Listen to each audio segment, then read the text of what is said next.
Por el Grupo Parlamentario Republicano tiene la palabra el señor Salvador Iduc por un tiempo de 5 minutos, quan vulgui.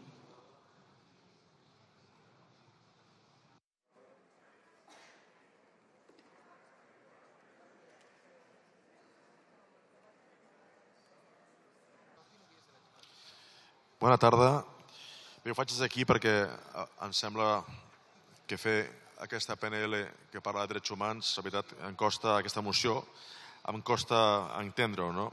I poca cosa més es pot dir després de la colpidora i didàctica explicació que ha fet la companya Cristina Valido. Crec que ha estat molt clara explicant una realitat.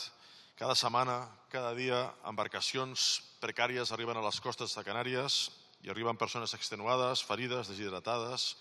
Moltes han vist morir companys de viatge, moltes altres fugen de la guerra, altres de la misèria, altres de la persecució.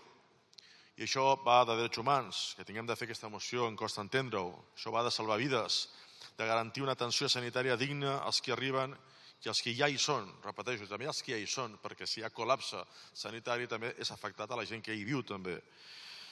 El poble canari no pot estar sol i de moment la migració és responsabilitat de tot l'Estat.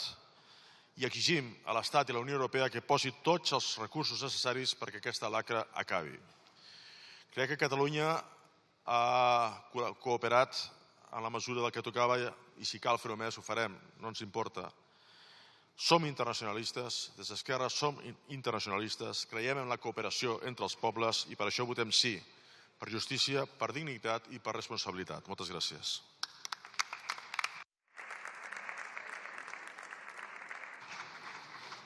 Muchas gracias, señor Salvador.